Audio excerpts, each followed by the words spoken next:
Antioch. It goes on and on and on. Now, so first of all, we see that even a heavy hitter like Paul still defers to the hierarchy before any kind of really important decision is to be made. So they hoof it all the way back, and there are these people in here now. All right. Now, I'm old, relatively. Older than yesterday. I'm older than I was yesterday. Anyway, I don't see as well as I used to. This is what I suffer from. It's a very common ailment.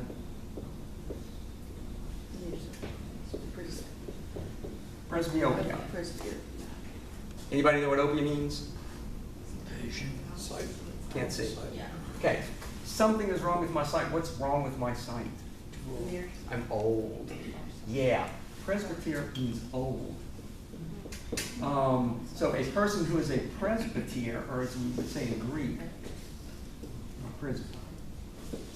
presbyteros. That sounds awful. It does. Is an elder. In fact, what you would call that person in Latin would be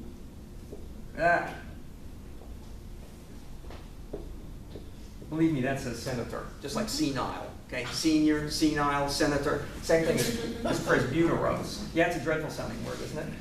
That reminds me, in Louisiana, if you ever go to Jackson Square, and you have the cathedral is here, whatever, they're charming.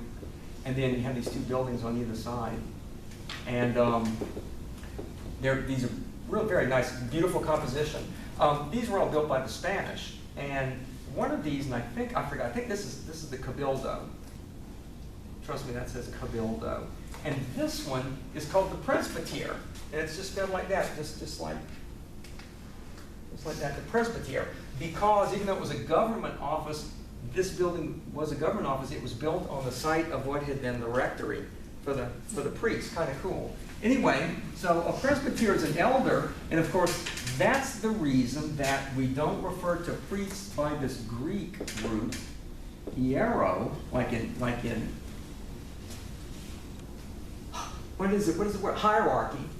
We're using the word for elder because the people in the church were looking back to the Old Testament history of elders doing the sacrificing, so that when the elders were no longer morally fit to be in confidence allowed to proceed with doing the offerings, the people that took their place were still called elders, even though they were all Levites. And so as the church grew out of that, it did not, in so many words, the Catholic Church, or the Christian church in its early days, took dozens and dozens of Greek words and kept them. But that's a word they didn't keep. What they did is they took the old Hebrew word for elder and they made it directly into Greek and called them presbyters, elders. And this is kind of fun too. Let's see. A presbyter. Has anybody ever seen, ever heard of Prester John? Why would anybody have heard of this guy?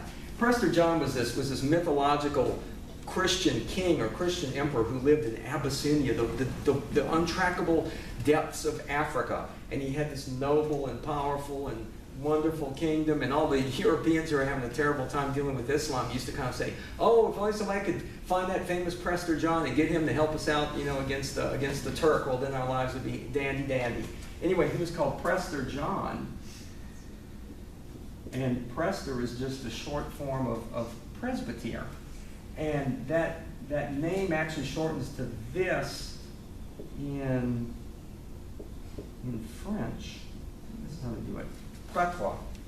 That's how they say priest in French, which is again a further contraction of presbyter. And see, when you have, I have to digress about French. Here's a little, this is an easy one. École. School, okay? All right, tell me then, you know what that means, school. How about this one? Y'all are so smart. We'll have some fun. École. Okay, wait. Okay, how do you know that means school? Because the hat. Yeah, because of the hat. The hat is indicating that there used to be an S in here, and it was taken out as French began to drop sounds. So écorché actually means scorch. Anytime you see anything in French that starts, Yeah, squirrel. Squirrel. Yeah, the world's full of it. Anyway, so in French they dropped out the S that would have been here, and that would have got you right back to Prester. In French they dropped the S out and say quatre, but in English we shortened this just down to priest. Anyway, so remember, in English, when people are talking about priest, that is a direct pronunciation descendant of the original Greek word presbyter that itself harks directly back to the elders in the Old Testament who were doing their own sacrificing even before the golden calf.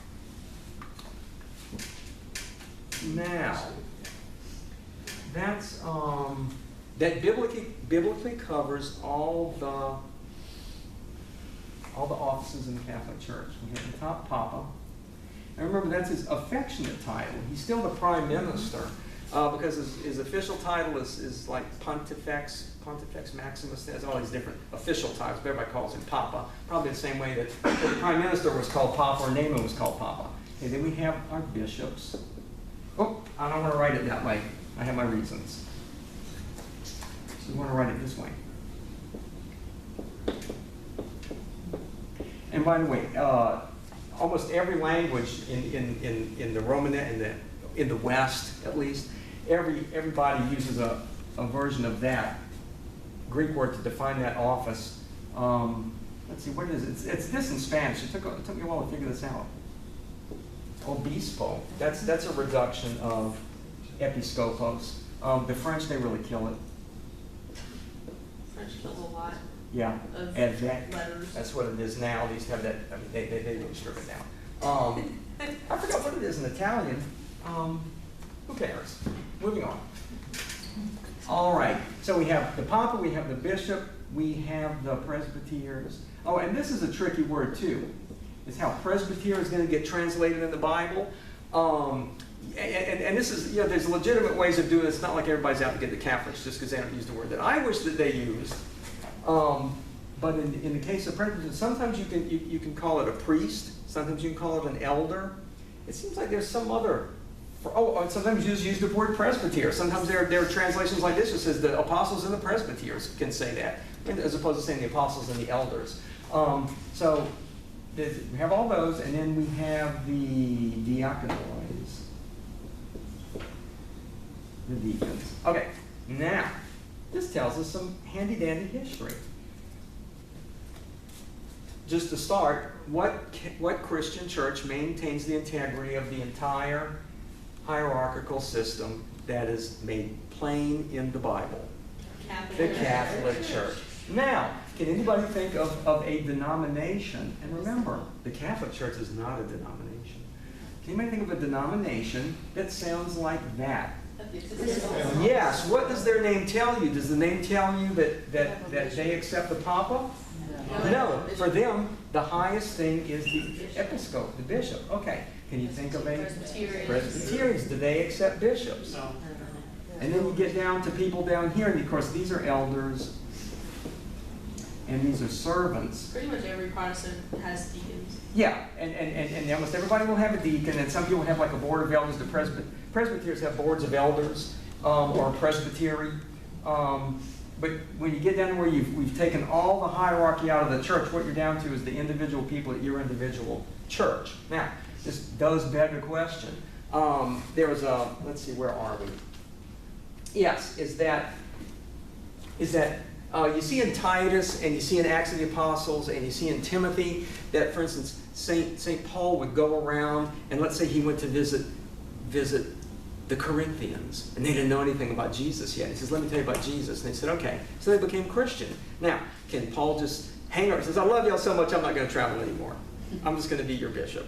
Can he do that? No. What did he have to do? Yeah, he had to ordain somebody, because he was going to leave the same way Jesus was going to leave. He says, I could be with you in spirit, but I still have to go. So somebody has to be in charge. Now, did Paul say this? Y'all select somebody among yourselves. I trust you. No. He appointed somebody. Now, Paul might say, congregation, dear sweethearts, before I leave, I have a couple of people in mind that I would like to have be your overseer.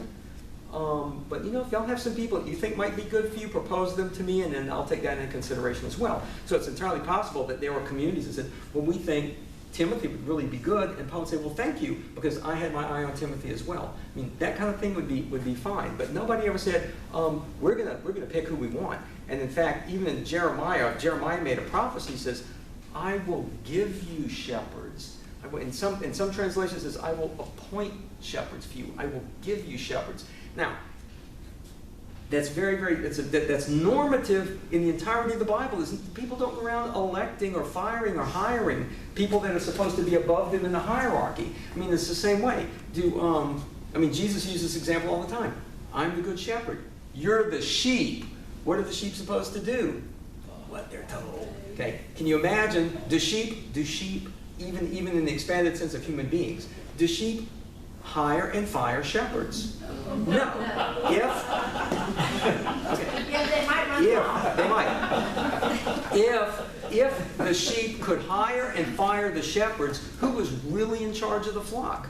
The sheep are really in charge. All the sheep could do is go rogue. Yeah, the shepherd would not be a shepherd if he could be hired and fired by the sheep. Exactly. That's part of the deal. And it goes all the way back to, yeah, I know, remember last time people made their minds up about that kind of stuff. Next thing, 2 days later, everybody's out there having an orgy and worshiping a golden calf. So, forget about it from now on. Democracy. Yeah, democracy in action. There you have it. Now let me see if I got all that covered. Yeah. I still have some more. I forgot some stuff from last week. I have to get to it. After this is over, I forgot some things from last week. I think I must have lost my mind on what was left of it. Now we're getting way back to the end. Let's see, what did we have here? That was number 9. That was all the Acts of the Apostles and the Prophets. Oh, that was the other thing. Is that when Peter said we need to replace Judas, they were saying that we're going to take we're going to take an apostle, Judas, who's dead, and we're going to replace him. But he's saying that now it's an office, and the title apostle doesn't go with the office because there were just 12 apostles, 13 if you count Paul. He's kind of, that's always particular to me, 13th apostle. Anyway, but what they're doing very clearly saying the authority of the apostles goes to these people. This is an office because there were only 12 of these. It's just like Matthias said, we picked between 2 people that had been with us the whole time. In other words, they didn't just go get him over there like Paul picking out Timothy or Titus. No, it was done this way. Now, something else that's useful to remember as far as the hierarchy is that this is a living hierarchy. It's like incredible. That's why I love going to ordinations. Although I didn't go last week because we got there late and I said, I'm not staying up for an ordination. So we went home. But the important thing that happens, you see this all the time in the Bible, is that St. Paul was going to make Timothy a bishop, and then he'd just go, oh, let's all pray for him. He's going to be a bishop. He laid hands on him. He laid hands on him, yeah. He did that physical thing. And remember, that is more than a symbol. It is not a sacrament, but it's more than a symbol. I think there are physical consequences. There are spiritual consequences to having the hands laid that don't rise to the level of sacrament. Just as an example, I remember, poor dear, what was her name? Isaac married her. Isaac married Rebecca. And it was terrible because, the Bible's full of this. The impulse of married people, of married love, is to make babies. And ever since the fall, there are men and husbands and wives that struggle because sin has cracked the system so badly that some people, their love is dying to make a baby, and it won't. And that was part of the problem with Sarah and Abraham, and then Isaac and Rebekah. And of course, then she conceived. She had Abraham, Esau and Jacob. And remember that she was not all that excited about her elder son being in charge of anything after her husband kicked the bucket because he was kind of a doofus. So she connived that Jacob was going to get the inheritance. And of course, what happened is Isaac was tricked into laying his hands on Jacob. And Esau came back and he found out that he says, oh no, my brother has tricked you. And he goes, oh my goodness, that's terrible. And Esau says, well, take the blessing back. You intended to give it to me. In other words, in Isaac's mind, he was laying his hands on Esau But in physical fact, regardless of his intentions, he laid his hands on Jacob. And that could not be undone. He said, I can't undo this for you. And he said, well, give me some kind of blessing and give me a fatherly blessing anyway if you can't take it back. And he says, I can't do that either. I laid my hands on that one, the trickster.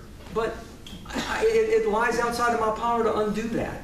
And so laying hands is like serious physical, spiritual business, which is why in the Catholic Church now we see Paul laying hands on Timothy, laying hands on Titus. Paul gets sent out on his first missionary journey. They lay hands on him. People getting authoritative. That's not the same as like the Roman soldiers laid hands on the apostles. You know, that's not the nice kind of hand laying. But the Bible is full of hand laying, transmitting authority and blessing. What? Well, the intent is just as important as laying on the hands, sacramentally. Oh yeah, for us. Yeah. Oh yeah, I'm just pointing out that going back to Isaac, that he could make a physical mistake but be correct spiritually, but the physical trumped his spiritual intentions. I know that's not the case now. Yeah. No, I don't think it would be.